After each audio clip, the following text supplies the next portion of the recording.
Bapak Ibu hadirin yang dirahmati Allah, sampailah kita pada tema acara hari ini, keistimewaan bulan Muharram dan Hijrah, yang akan disampaikan oleh Bapak Dr. Mikdar Rusdi, Senior Asisten Profesor Fakulti of Usuluddin SP Brunei Darussalam. Kepada beliau yang kami hormati, dipersilakan.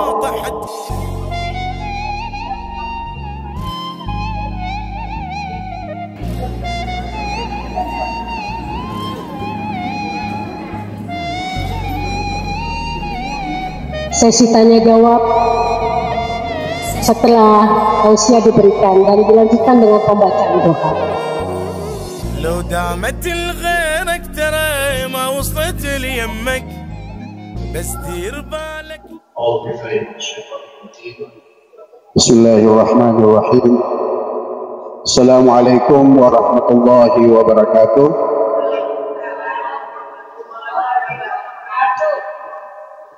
Alhamdulillah bi'ni'matihi tatimmu shalihat. Wassalatu wassalamu ala khairil makhluqat wa ala alihi wa sahbihi as-sadat, amma ba'd. Yang saya hormati dan saya muliakan Bapak Presiden Permai, yang saya hormati dan saya muliakan Bapak DCM, dan saya hormati dan saya muliakan seluruh jajaran pengurus Permai, Wakil Presiden, para penasehat, para ahli-ahli Majelis Taklim yang dimuliakan oleh Allah Subhanahu wa Ta'ala. Apa yang kita lakukan pada kesempatan ini membuktikan bahwa kita ini hamba Allah yang sentiasa mau berubah. Apa yang kita lakukan pada kesempatan ini membuktikan bahwa kita ini adalah merupakan umat Nabi Muhammad sallallahu alaihi wasallam yang senantiasa setia kepadanya.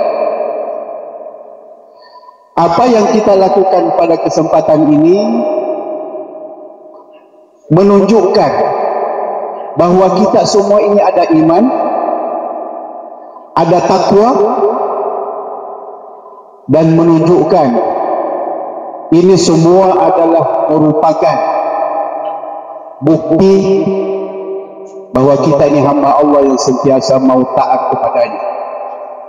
Mudah-mudahan keberadaan kita di tempat ini salah satu asbab sehingga Allah Subhanahu wa Ta'ala mengampunkan semua dosa-dosa kita pada tahun ini, insyaallah. Dan mudah-mudahan keberadaan kita ini menjadi saksi di depan Allah Subhanahu wa Ta'ala bahwa kita ini sentiasa menjadi hamba Allah yang terpilih di sisinya untuk memasuki surganya di akhirat nanti, insyaallah. Bapak-bapak dan ibu-ibu yang dirahmati Allah sekalian, setiap kali kita meraihkan atau merayakan awal tahun Hijriah, ini setiap kali ya, terkadang kita alpa atau terkadang kita lupa bahwa umur kita itu semakin bertambah sudah. Aku ini sudah semakin tua. Terkadang juga kita lupa, ya Allah, betapa banyaknya maksiat yang aku lakukan di tahun ini. Betapa banyaknya dosa yang aku lakukan pada tahun ini. Betapa banyaknya kelalaian yang aku sudah lakukan di tahun 1445 ini. Itu yang biasa kita lupa. Yang kita mau adalah meminta. Yang kita mau adalah mengharap. Mudah-mudahan tahun depan ini adalah jadi tahun yang lebih baik. Justru itu, bapak-bapak dan ibu-ibu yang dirahmati Allah sekalian, saya mau mengajak untuk sedikit merenungkan di penghujung tahun ini, adakah kita sudah menjadi manusia yang terbaik menurut Rasulullah sallallahu alaihi wasallam? Sebab biasanya di penghujung itu ada muhasabahnya. Kita muhasabah diri. Dan waktu seperti inilah yang terbaik kita untuk muhasabah diri. Sebab kita akan beralih ke tahun berikutnya. Besok insya-Allah sudah tahun baru. Kalau melihat hadis Nabi, sebab Nabi itu banyak kali menyebut manusia terbaik dalam hadisnya, banyak. Pernah satu ketika Rasulullah sallallahu alaihi wasallam ditanya oleh sahabat. Ketika ditanya oleh sahabat, "Ya Rasulullah, ayyun nasi ahsan?" Atau ayyun nasi khair? Manusia mana ya Rasulullah yang terbaik?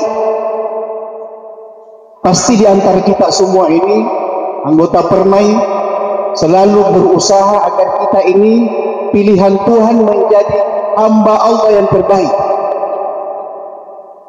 Apa jawaban Nabi?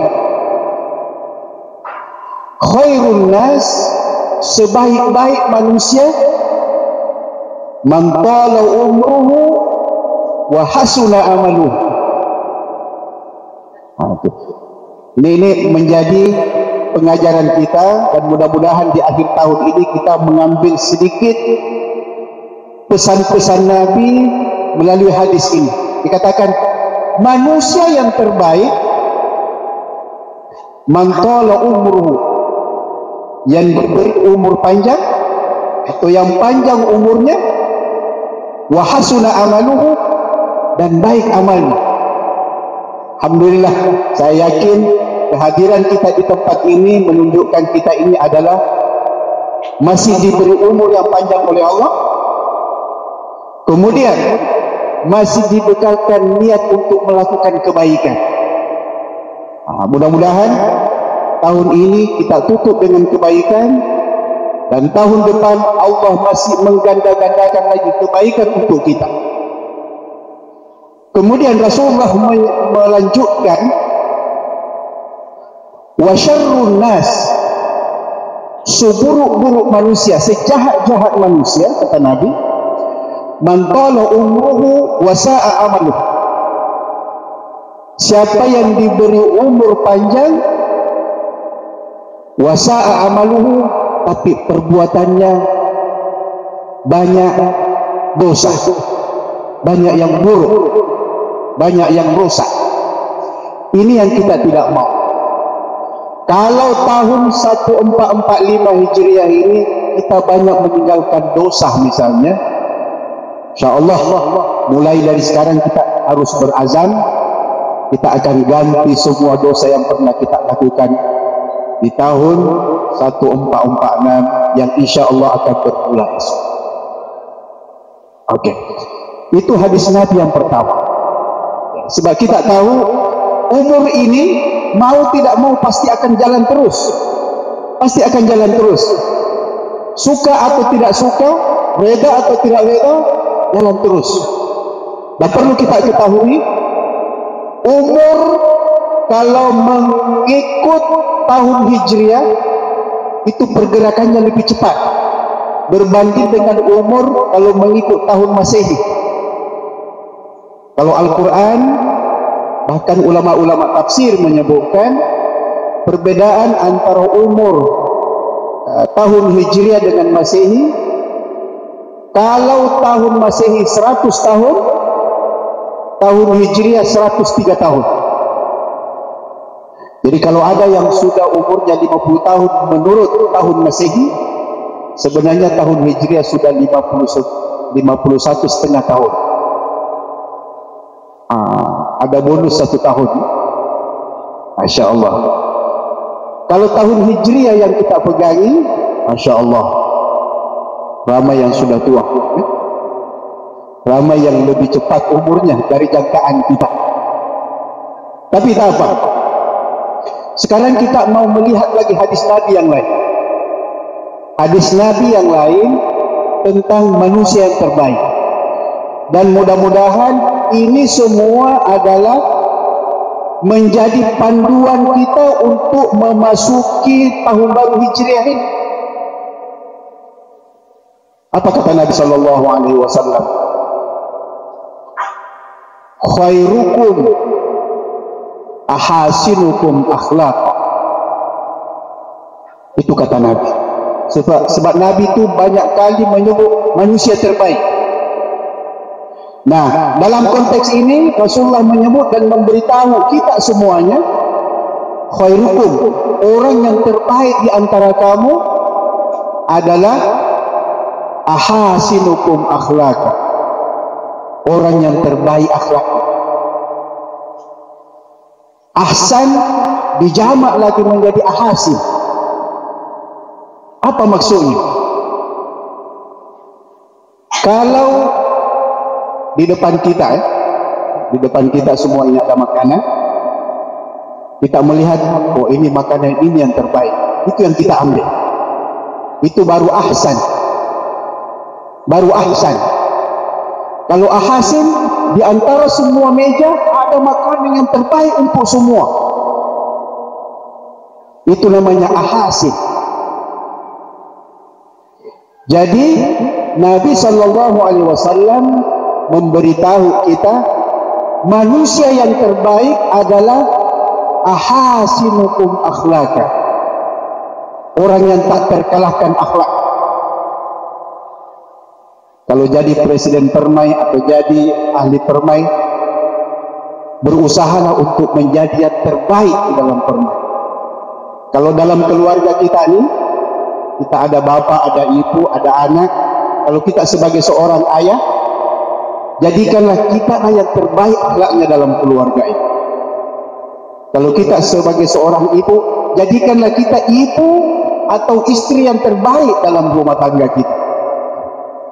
Sebab Nabi sudah menyebut, kalau kita memiliki sifat seperti itu, kita akan menjadi manusia yang terbaik. Dan sudah diiktiraf oleh baginda sallallahu alaihi wasallam. Tahun depan, bermula dengan besok, boleh kita jadikan ini sebagai motivasi untuk menjadi manusia yang terbaik menurut versi baginda sallallahu alaihi wasallam dalam hadisnya. Itu option. Kemudian Nabi sallallahu alaihi wasallam menyebutkan lagi dalam hadis yang lain untuk menjadi manusia yang terbaik. Rasulullah sallallahu alaihi wasallam menyebutkan, dan hadis ini biasa kita dengar, tapi sebenarnya ini yang sangat menentukan. Dia katakan, khairukum, sebaik-baik manusia di antara kamu. Ini sebaik-baik manusia di antara kamu, man ta'allama al-Qur'ana wa 'allama, yang belajar Al-Quran wa 'allama, kemudian setelah dia tahu, dia ajarkan pula Al-Quran. Itulah manusia yang terbaik. Saya kira ini yang perlu kita tanamkan pada generasi kita di awal tahun. Sebab kalau bukan sekarang, kapan lagi? Al-Quran itu adalah panduan seumur hidup kita. Al-Quran itu adalah pedoman hidup mati kita. Al-Quran itu semua adalah petunjuk. Kalau kita hanya berlomba-lomba untuk membaca, saya kira pada zaman ini tidak cukup. Sangat tidak cukup. Sebab Nabi menyebutkan, man ta'allama al-Quran, belajar bukan membaca. Justru itu tahun depan ini, mari kita sama-sama memperbaharui niat kita untuk mendekatkan diri dengan Al-Quran. Salah satu yang disebut Nabi yang akan memperjuangkan kita di hari kemudian adalah Al-Quran. Iqra'ul Quran fa innahu ya'ti yaumal qiyamah syafi'an li ashabi. Bacalah Al-Quran, pelajarilah Al-Quran. Fa innahu, karena Al-Quran yang menjadi pegangan kita itu, ya'ti yaumal qiyamah, di hari akhirat nanti dia akan datang syafi'an li ashabi, dia akan berakting sebagai pemberi syafaat kepada siapa sahaja yang menjadi sahabat kepada Al-Quran. Kalau tahun ini mungkin kita masih jauh dengan Al-Quran, tahun depan kita semestinya berazam. Dengan cara apapun, cobalah kita ini mendekatkan diri dengan Al-Quran. Kalau kita baca satu hari satu ayat, kita perhatikan maksudnya, itu yang terbaik. Sebab Al-Quran itu sayang kalau tidak dijadikan sebagai panduan untuk kita. Sementara Al-Quran itu sudah hudan lil muttaqin, petunjuk kepada kita semua. Betul. Kemudian, oleh karena temanya pada kesempatan itu kan tema Al-Quran, tema berkaitan dengan hijrah, saya suka menyebutkan fakta sejarahku, di mana umat Islam seharusnya mengambil tahun baru Hijriah atau awal atau bulan Muharram sebagai suatu perhatian khusus yang semestinya dimiliki oleh setiap umat Islam. Kenapa? Bulan Muharram ini sangat penting untuk kita sebagai umat Islam. Sebab dalam sejarah banyak peristiwa penting yang terjadi di dunia Islam, Allah pilih di bulan Muharram. Dan terpilihnya bulan Muharram sebagai awal tahun Hijriah bagi umat Islam, semestinya kita ini mentadabburkan atau merenungkan kenapa Allah pilih bulan Muharram ini sebagai bulan yang spesial bagi kita. Di situ kita boleh mengambil suatu hikmah. Mari kita melihat satu persatu. Semua kita mengenali sejarah Nabi Adam alaihissalam, sebab itu manusia pertama. Dan semua orang tahu Nabi Adam itu ditempatkan di dalam surga. Dan semua orang tahu Nabi Adam itu dilarang oleh Allah untuk mendekati pohon dalam surga, apapun namanya. Ada namanya, katakan pokok khuldi atau buah khuldi, tapi itu bukan masalah bagi kita. Yang jelasnya ketika Nabi Adam mendekati pohon itu dan merasa bagaimana rasanya pokok itu, buah itu akibat dari godaan iblis. Nabi Adam alaihissalam pada waktu itu diajar oleh Allah bagaimana meminta ampun. Diajar oleh Allah bagaimana memohon kepadanya agar diampunkan dosanya. Pada waktu itu, ini ada ayat yang saya yakin kita tahu semua. Rabbana zalamna anfusana wa illam taghfir lana wa tarhamna lanakunanna minal khasirin. Itu doa Nabi Adam alaihissalam yang dibaca sebagai bentuk pengisytiharan Nabi Adam ke atas kesilapan yang pernah dia lakukan. Rabbana zalamna anfusana, ya Allah, kami telah zalim kepada diri kami. Wa illam taghfir lana wa tarhamna, jika engkau tidak mengampuni kami dan merahmati kami, lanakunanna minal khasirin, niscaya kami termasuk hamba-Mu yang rugi. Itu terjadi pada 10 Muharram. Nah, itu terjadi pada 10 Muharram. Maknanya masih di awal tahun Hijriah. Artinya kalau terjadi seperti itu, Allah pilih bulan Muharram, jadikanlah ia sebagai bulan yang kita mengejar kebaikan, bulan untuk memohon ampun kepada Allah. Dan Nabi Adam AS diampuni dosanya oleh Allah pada bulan ini. Kemudian yang kedua, semua orang kenal Nabi Musa AS, sejarahnya. Nabi Musa AS merupakan Nabi yang paling panjang sejarahnya dalam Al-Quran. Paling banyak disebut kisahnya di dalam Al-Quran berbanding dengan Nabi-Nabi yang lain.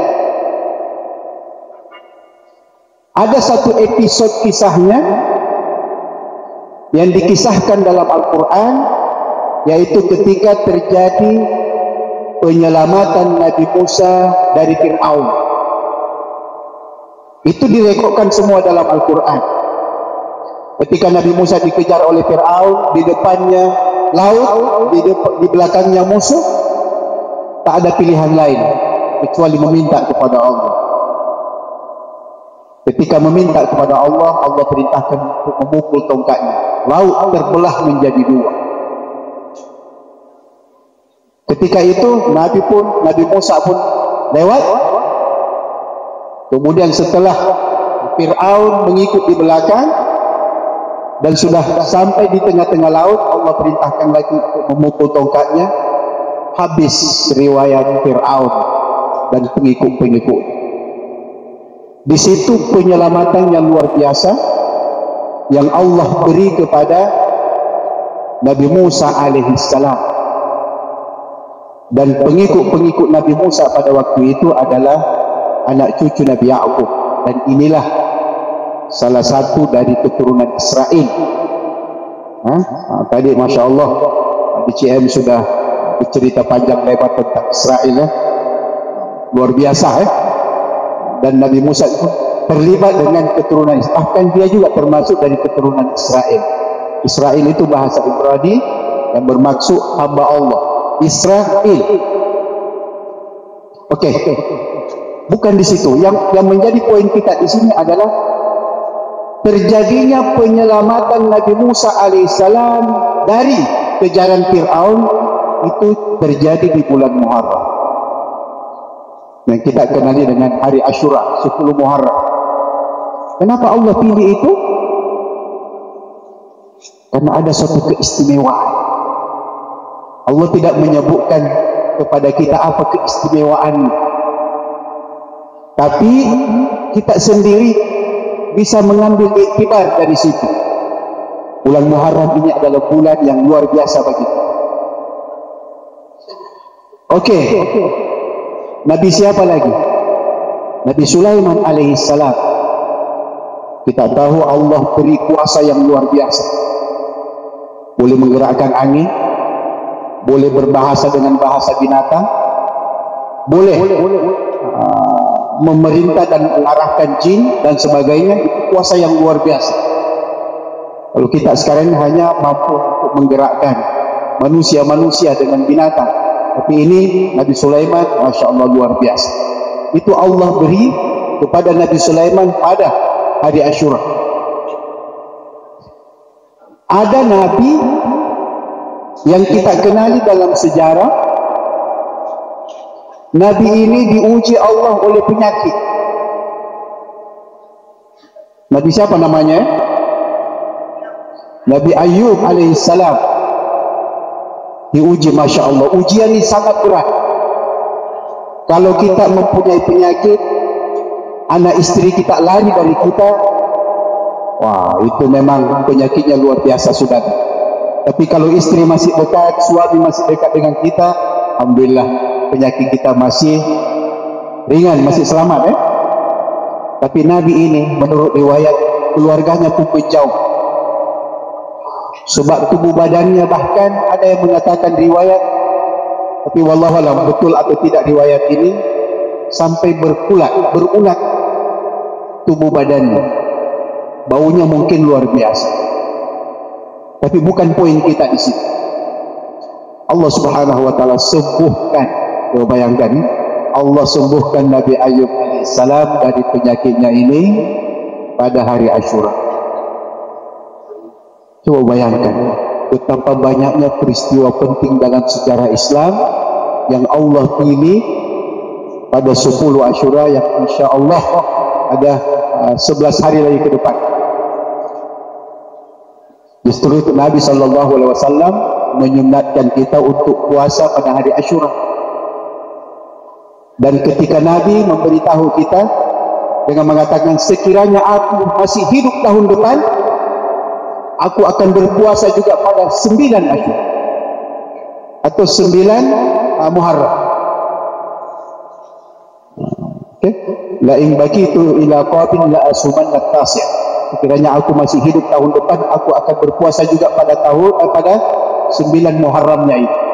Ini betapa pentingnya nilainya bulan Muharram bagi kita. Justru itu di akhir tahun ini dan di awal menjelang awal tahun depan, saya kira ini adalah momen yang terbaik untuk kita melakukan suatu perubahan. Perubahan untuk menjadi manusia yang terbaik. Tadi yang membaca Al-Quran, Masya Allah, ayat yang mula-mula dibaca itu adalah surah An-Nisa ayat 100 ya. Ini sebenarnya inti dari hijrah. Dan kita ini sudah termasuk semua di dalamnya. Wa may yuhajir fi sabilillah yajid fil ardi muragaman katsiran was'a. Wa may yakhruj min baitihi muhajiran ila Allah thumma yudrikuhul maut faqad waqa'a ajru 'ala Allah. Ila akhir ayat.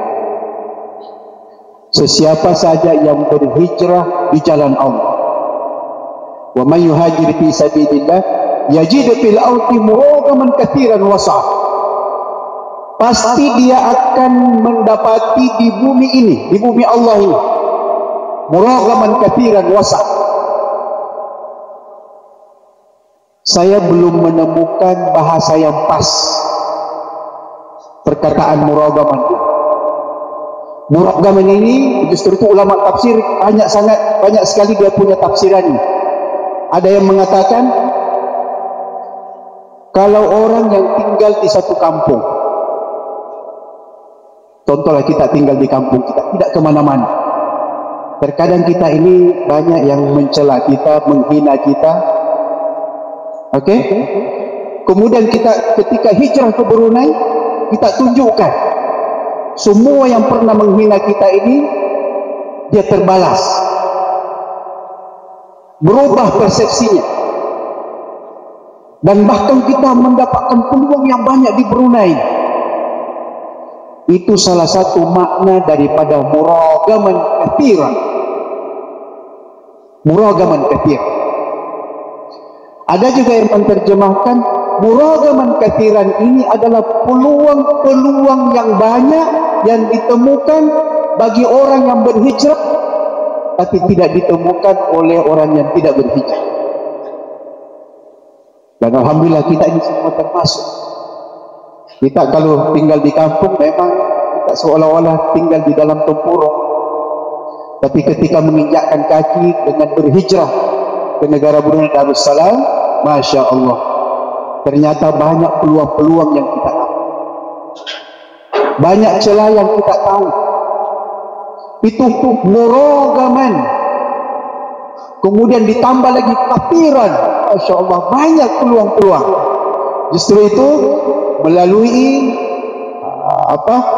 di akhir tahun ini, kalau kita ada niat untuk membuka bisnis yang lebih besar, untuk membuka peluang yang lebih besar, lakukanlah, berhijrahlah, muragaman katsiran, sebab kita di depan akan menemukan peluang-peluang yang terlalu banyak. Jadi semakin banyak kita berhijrah, semakin banyak peluang yang kita dapat.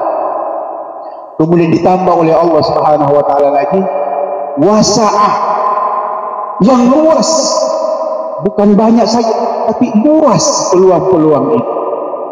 Dan ini yang jarang-jarang diekspos keluar berkaitan dengan manfaat hijrah itu sendiri. Seolah-olah hijrah pada zaman ini hanya diterjemahkan berubah dari kebiasaan buruk menjadi kebiasaan yang lebih baik.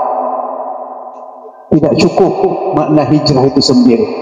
Kalau berpandukan kepada surah An-Nisa ayat 100 ini, Masya Allah, peluang-peluang itu terlalu besar bagi kita.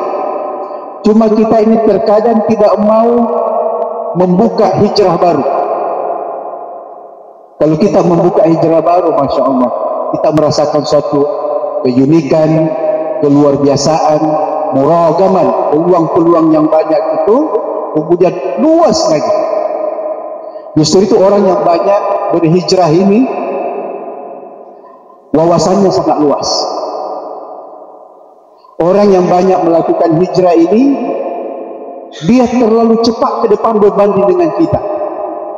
Sebab kenapa? Dia sudah sampai ke mana, kita masih bertungkus lumus di kebiasaan lama. Itu kita tidak mau. Bahkan ada satu keistimewaan dari orang yang berhijrah ini Allah yang berfirman, wa may yakhruj min baitihi muhajiran ila Allah thumma yudrikuhul maut faqad waqa'a ajruhu 'ala Allah. Siapa yang yakhruj min baiti, keluar dari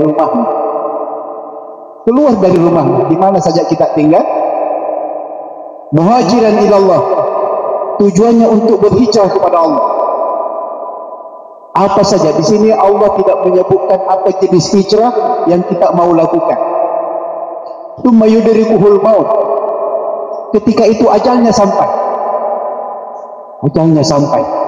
Faqad waqa'a ajruhu 'ala Allah, sungguh pahalanya sudah ada di sisi Allah. Masya Allah. Kalau Allah sudah mengatakan begitu, sangat mulia bagi kita, bagi orang yang mau berhijrah.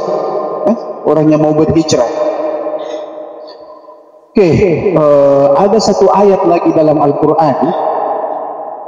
Ayat ini berkaitan dengan hijrahnya orang yang mau berubah atau orang yang mau menjauhi keburukan-keburukan dalam suatu masyarakat. Allah menggunakan istilah hijrah. Jadi kalau kita ada satu kumpulan, contohlah kumpulan Permai ini, ada di dalamnya itu kumpulan-kumpulan yang suka menebarkan isu-isu fitnah atau memang keseronokannya ketika berbicara tentang keburukan orang lain. Kemudian orang ini mau berhijrah. Kita keluarkan secara baik dari kumpulan itu menuju kepada kumpulan yang lebih baik. Nabi itu pernah diperintahkan untuk berhijrah dari situasi seperti itu. Dalam surah Al-Muzammil ayat 10 kalau tak silap, warujza fahjur,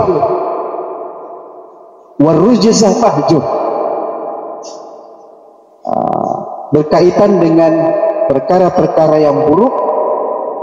Fahjur, engkau berhijrahlah darinya. Wasbir ala ma yakun wahjurhum hajran jamila. Bersabarlah atas apa yang mereka katakan. Bersabarlah kepada apa yang mereka katakan. Wahjurhum hajran jamila, dan berhijrahlah dari mereka dengan hijrah yang baik. Nah, kumpulan-kumpulan seperti ini sebenarnya sudah terjadi pada zaman-zaman dahulu, termasuk pada zaman Nabi. Jadi kalau ada orang kumpulan yang bercerita tentang keburukan Nabi, bercerita dan merancang untuk mencederai Nabi, untuk menghina Nabi, kata Allah, tinggalkan mereka. Wahjurhum, berhijrah dari mereka, tapi dengan cara yang terbaik. Ini salah satu bentuk hijrah. Kalau kita maknai mengikut bahasa Al-Quran. Jadi jangan membiarkan kita ini terjerumus dalam satu kumpulan, akhirnya itu saja yang kita lakukan, kita sebarkan, akhirnya menjadi menyebar dosa yang na'udzubillahi min dzalik. Justru itu bapak-bapak dan ibu-ibu yang dirahmati Allah sekalian, hijrah ini bukan suatu hal yang perlu kita persempit maknanya, tapi yang terbaik adalah bagaimana kita berkomitmen dan beristiqamah untuk menegakkan agama kita. Ada satu ayat dalam Al-Quran. Ayat ini saya kira ini menjadi penutup tazkirah kita, dan mudah-mudahan ayat ini menjadi pengajaran bagi kita ini hamba Allah yang sentiasa mau istiqamah dalam agamanya, istiqamah untuk menegakkan ajaran Islam, istiqamah untuk menjadi orang yang terbaik dalam agama Allah. Apa firman Allah? Innal ladzina qalu rabbuna Allah tsumma istaqamu tatanazzalu alaihimul malaika alla takhafu wa la tahzanu wa abshiru bil jannati allati kuntum tu'adun. Terjemahannya, innal ladzina qalu rabbuna Allah, sesungguhnya orang yang mengatakan Tuhan kami ialah Allah. Kita semua sudah termasuk dalam golongan ini. Tsumma istaqamu, kemudian orang itu istiqamah. Nah, ini yang perlu kita jadikan sebagai momentum yang terbaik untuk menghadapi tahun baru ini. Adakah kita ini mau istiqamah dengan kebaikan, istiqamah dengan agama Allah? Coba kita lakukan, insyaallah. Apa kata Allah? Tatanazzalu alaihimul malaika alla takhafu wa la tahzanu. Allah akan utuskan malaikat untuk turun kepada kita. Dan ketika malaikat itu turun, Allah takhafu wa la tahzanu, malaikat itu akan memberitahu, la takhafu wa la tahzanu, janganlah kau takut dan janganlah engkau bersedih. Nah, ini yang menjadi masalah bagi kita. Kalau kita merasa aku ini sudah istiqamah dari lahir sampai sekarang ini ya, aku sudah yakin bahwa Allah itu Tuhan aku, tidak pernah aku beralih ke tempat lain, tidak pernah aku jadi musyrik, aku sentiasa berkomitmen dengan agama Allah. Tapi malaikat ini belum turun-turun lagi kepada aku. Belum pernah ada satu malaikat yang turun kepada aku. Adakah ayat ini tidak benar? Ayat ini benar. Adakah belum sampai malaikat itu? Atau level kita ini belum sampai kepada peringkat istiqamah?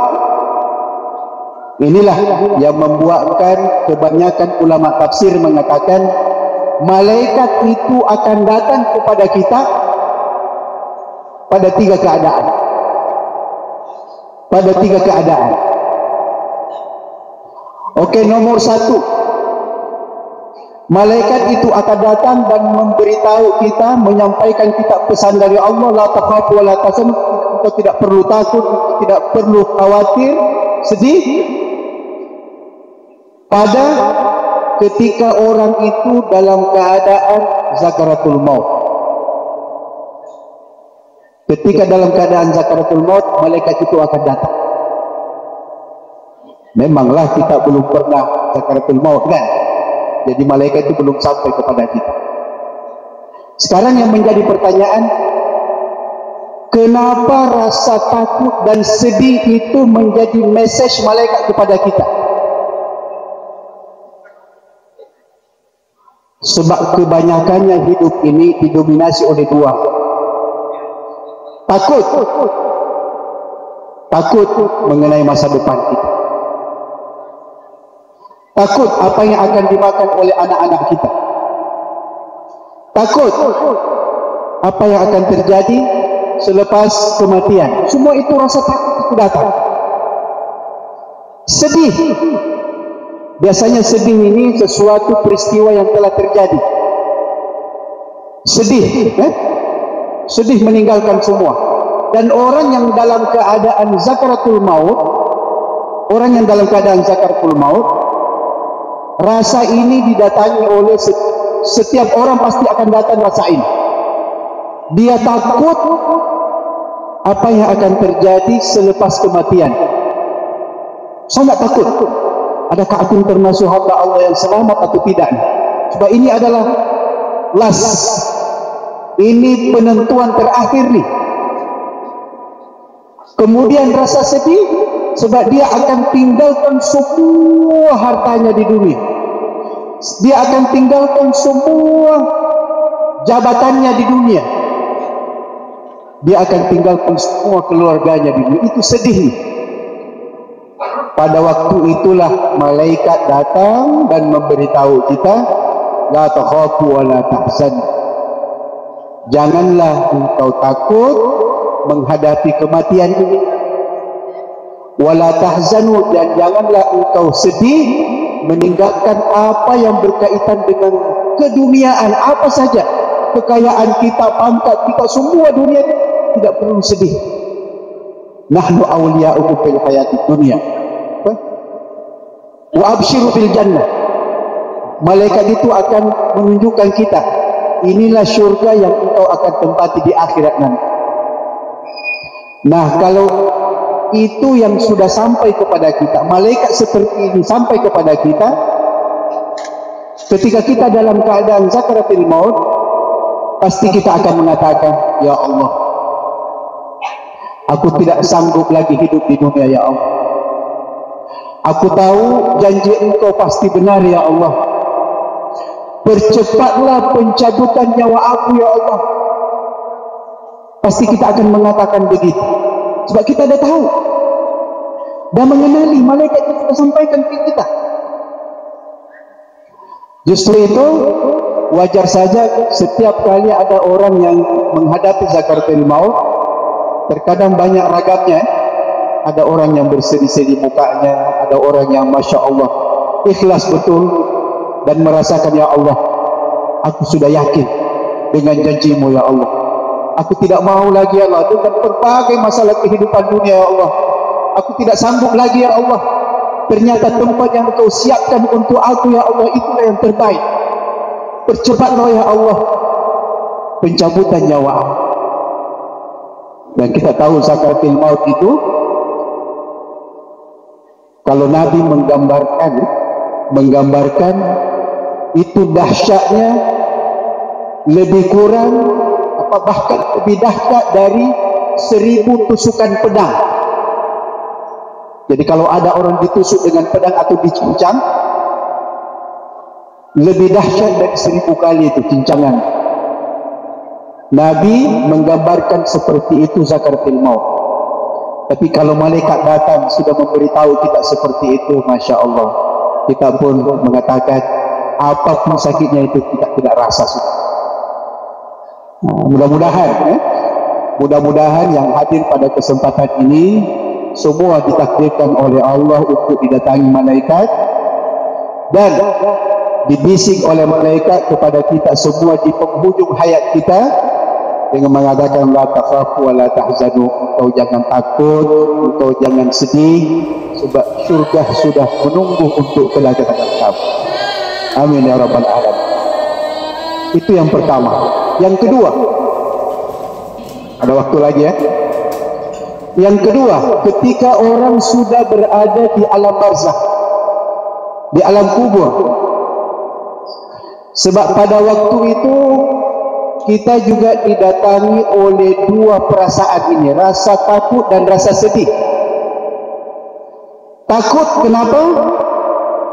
Karena kita ini pada waktu itu dalam keadaan mau ditanya, disoal jawab oleh Munkar Nakir.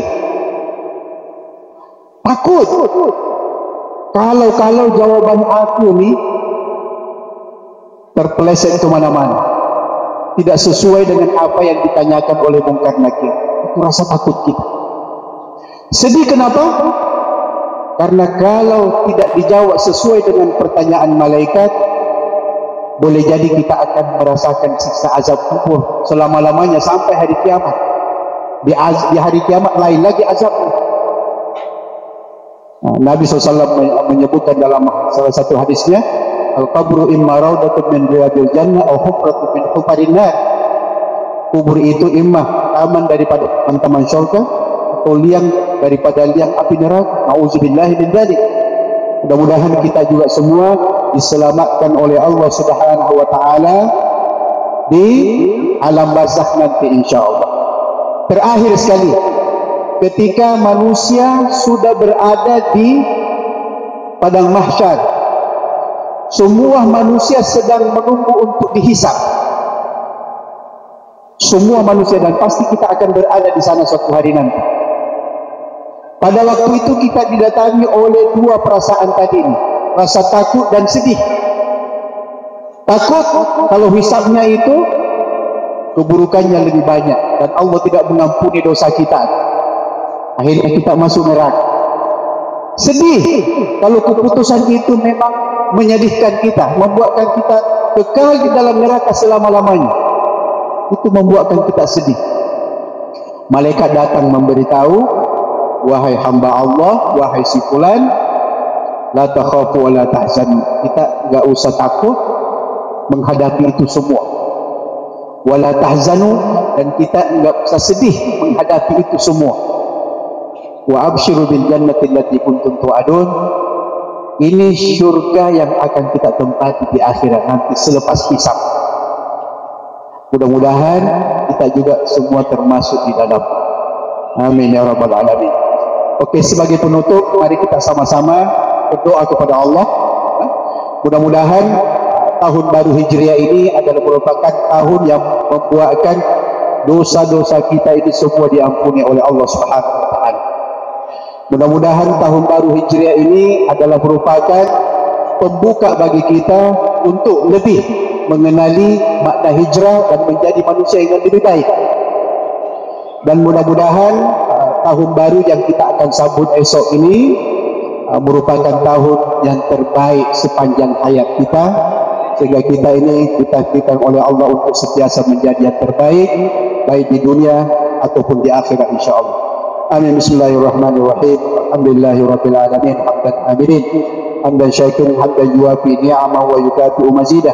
Ya Rabbana lakal hamdu kama yanbaghi jalalika al-karim wa azim sultanik. Allahumma inna nas'aluka jam'ana jam'an marhuma wa tafarruqan min ba'di tafarruqan ma'suma wa la tajallu bina wa la bainana syaknya wa la mahruma bi rahmatika ya arhamar rahimin. Allahumma ahijna bi hayatil ulama wa amitna bi mautis syuhada wa bi zumratil awliya rahmatika ya arhamar rahimin. Rabbi ghfir lana wa liwalidayna warhamhum kama rabbawna shighara. Rabbana atina fid dunya hasanah wa fil akhirati hasanah wa qina adzaban nar. Sallallahu ala sayyidina Muhammad wa ala alihi washabbihi wasallam. Subhana rabbika rabbil izzati amma yasifun wa salamun alal mursalin walhamdulillahi rabbil alamin. Taqabbalallahu minkum wa minkum taqabbal ya karim. Lebih dan kurangnya mohon dimaafkan. Wassalamualaikum warahmatullahi wabarakatuh.